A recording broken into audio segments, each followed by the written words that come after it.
Hello and welcome back to yet another video on the Alejandro Hernandez podcast. These are going to be my official predictions for the Divisional Round weekend of the NFL. We got 4 games that are going to be absolute cinema. The first game is going to be the Buffalo Bills at the Denver Broncos. The following game is going to be the San Francisco 49ers at the Seahawks. And then the next 2 games on Sunday are going to be the Texans at New England and the Los Angeles Rams at the Bears. But quickly before I get into those games, I simply want to recap how the wild card weekend went in terms of my predictions. I went 3-3 straight up and 3-3 against the spread. It was a poor weekend. And it was actually a poor Sunday. I went 2-0 on Saturday, 1-0 on Monday, and 0-3 on Sunday. And quickly, just to rehash my predictions for those games, I had Panthers plus 10, Rams money line. That was sharp.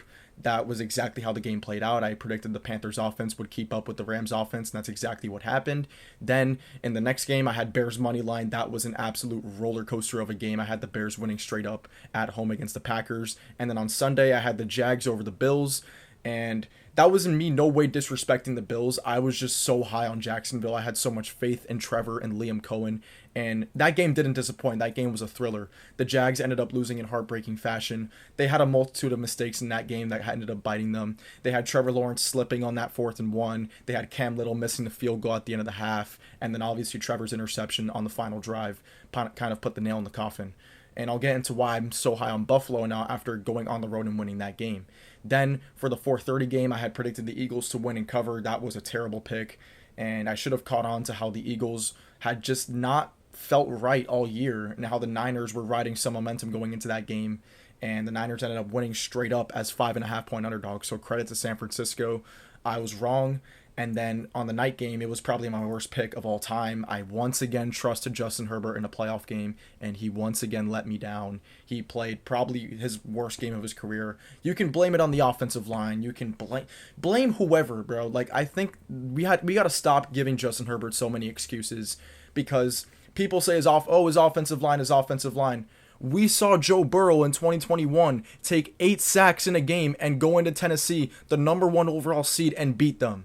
Joe Burrow has been put in the similar situations as Justin Herbert, and Joe Burrow has prevailed, and Joe Burrow has played the exact way he's played in the regular season, and he's actually elevated his play in the playoffs. It's the opposite for Justin Herbert.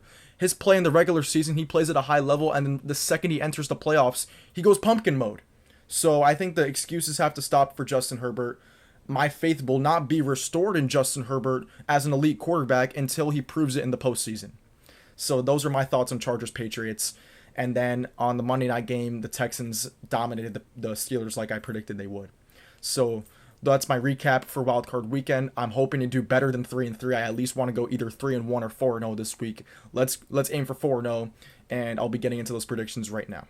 So I'm going to be doing something similar to last year. In last year's divisional round, I gave you guys a 4-leg parlay that ended up going 3 for 4. I'll show it on screen right now.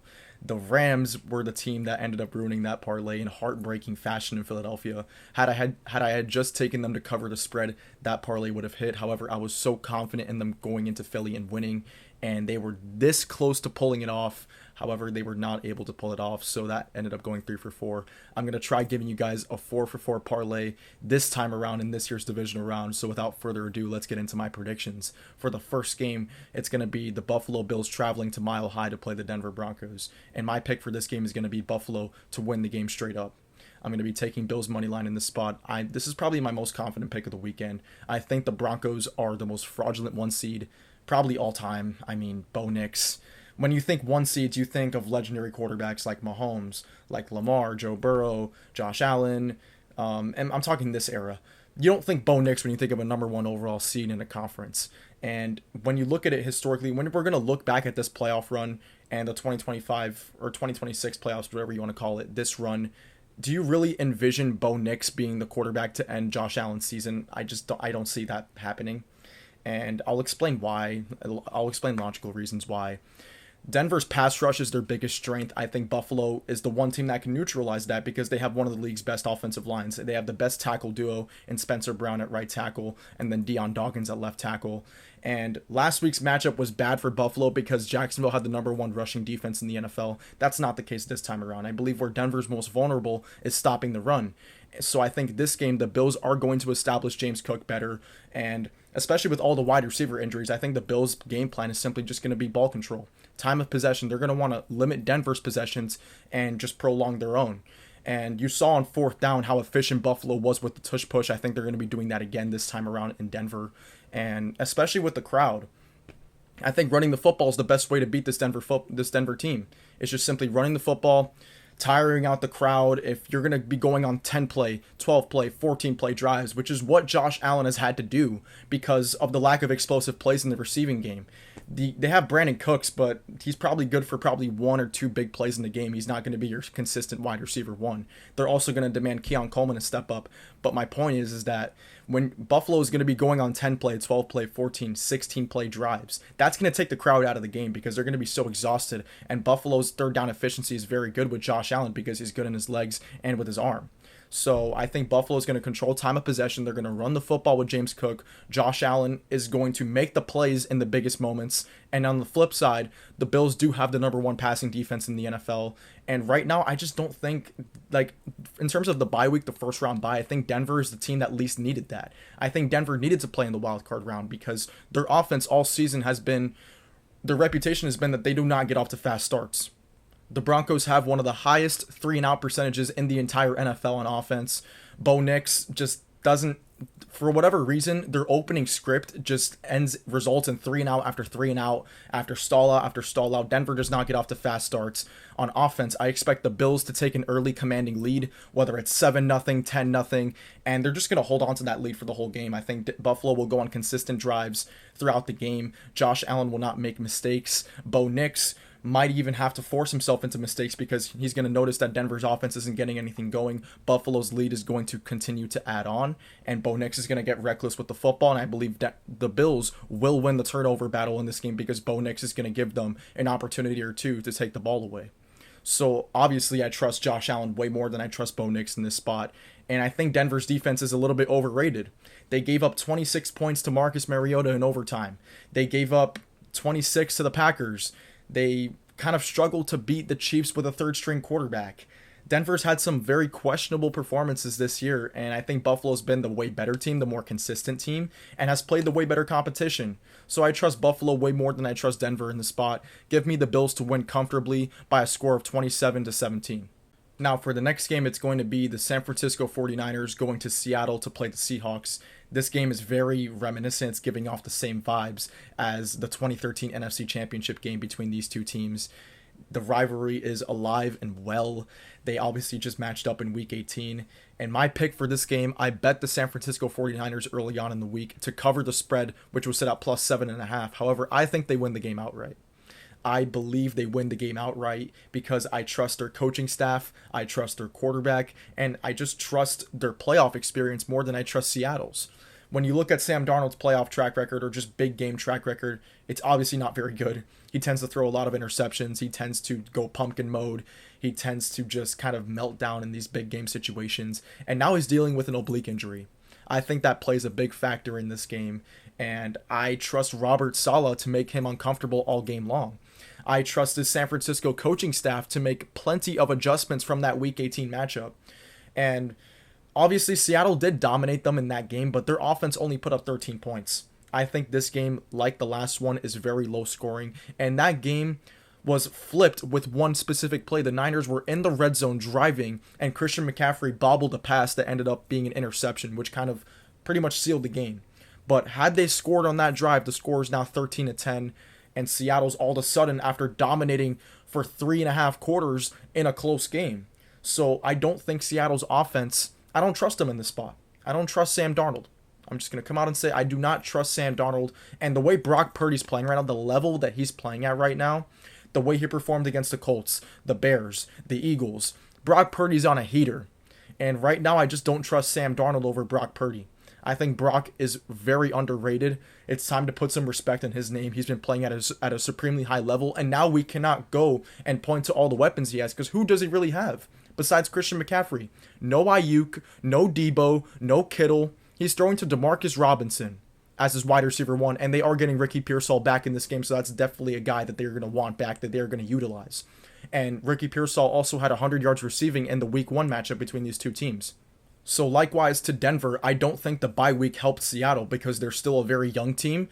and they're probably not going to have the same number of adjustments as the Niners have made leading up to this game. That's my take. I trust Kyle Shanahan over Mike Macdonald, and I trust Robert Saleh against Clint Kubiak. I trust that coaching matchup. I favor San Francisco coaching-wise, playoff experience-wise, because Sam Darnold does not have a track record of success in big games. Neither does Mike Macdonald. This is going to be his first playoff game as a head coach, and I just trust the 49ers pedigree. Another stat that I want to throw at you guys. Every year the 49ers have made the playoffs under Kyle Shanahan, they have made the NFC Championship game. So I am following that trend. I believe they make it back again this year.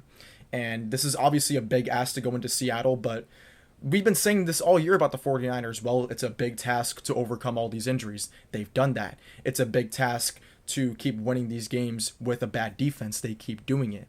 They're running out 5th, 6th, 7th string linebackers, and they're playing good football. So they've just kind of embraced this underdog mentality. They've embraced this sense of nobody gives us a shot because we've struggled through all these injuries. Well, who cares? Their mentality is, who cares? We're going to go out there and we're going to execute because we have some of the best coaches in the NFL on our side. We have Kyle Shanahan calling the offense and Robert Saleh calling the defense. I trust the 49ers to go into Seattle. My game script for this game is going to be that the Seahawks offense stalls out for the first 3 quarters, and the Niners probably establish a 6-point, 7-point, 10-point lead. Seattle tries to mount a comeback, but ultimately the Niners out-execute them in the 4th quarter, and Brock Purdy makes the plays that are needed to be made. I expect Brock Purdy to outplay Sam Darnold in the spot. So give me the 49ers to get a big upset in Seattle and to move on to the NFC Championship game. Now, for the first game on Sunday, it is going to be the New England Patriots hosting the Houston Texans. My pick for this game is going to be the Patriots to win and cover at -3.5. However, I did not bet a team in this spot. I bet the over-under. And I also bet the over-under for Rams-Bears. In this spot, I'm betting the under because the Patriots did only allow 3 points to the Chargers and the Texans only allowed 6 points to the Steelers. So I do believe this is going to be a very low-scoring defensive battle. Both head coaches are defensive-minded head coaches. And especially with Nico Collins being out, that kind of gets rid of the explosive element of the Texans offense. And then when you look at the flip side, the Texans defense has been historically great. So I think this is a very low margin for error game for both offenses. I believe whichever team wins the turnover battle in this game is going to win the game.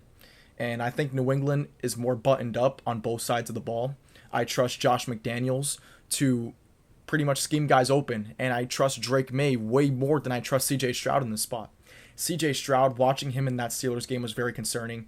He just looks like a shell of himself from his rookie year. What I see from CJ Stroud is that he's developed bad habits as a quarterback.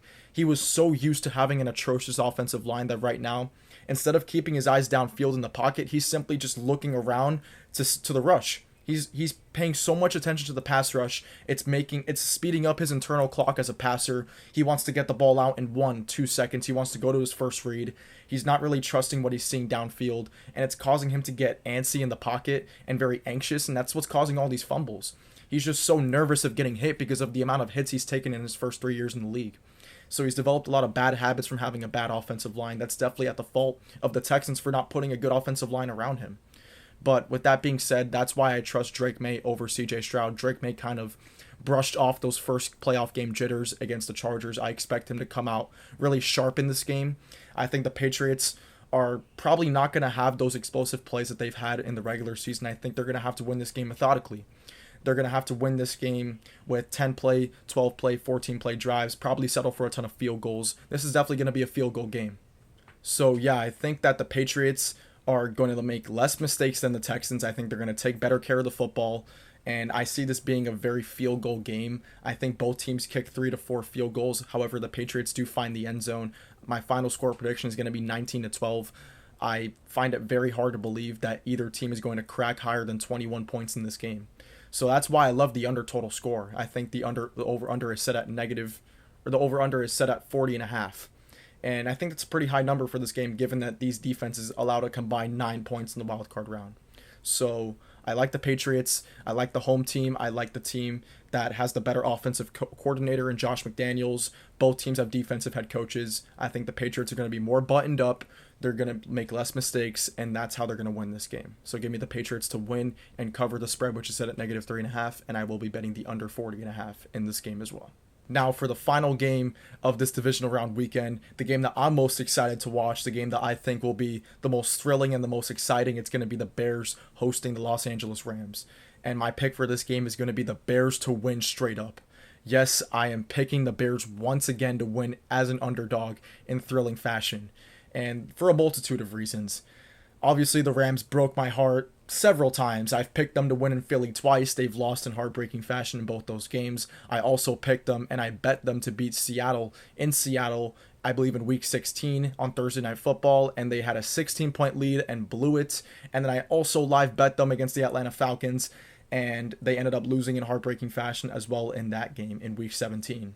So the Rams, I think there's two different trends going on in this game. I think the Bears are known for their fourth quarter comebacks and the Rams are known for their fourth quarter choke jobs. So that's a recipe for a Bears comeback in this game, and that's what I'm going to be predicting.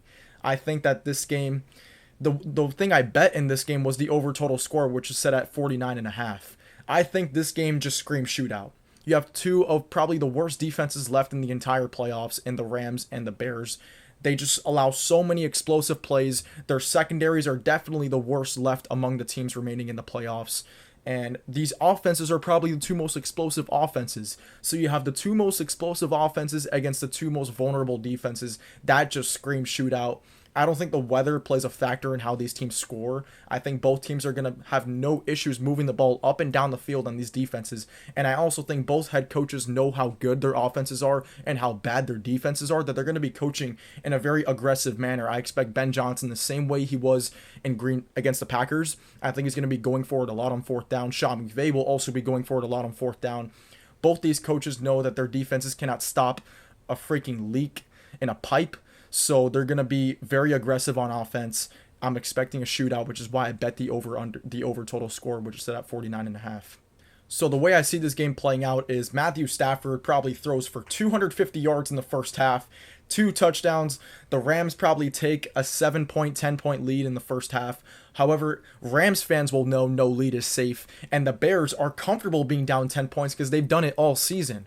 They do not shake in those moments. They do not quiver. They do not crack in those moments. They simply remain calm and they chop at that lead and they walk their opponent down. And I expect the same result to happen in this game. I think the Rams will dominate. I wouldn't say dominate, but they definitely lead comfortably through the first 3 quarters. And once that fourth quarter hits, Caleb Williams flips that switch one last time.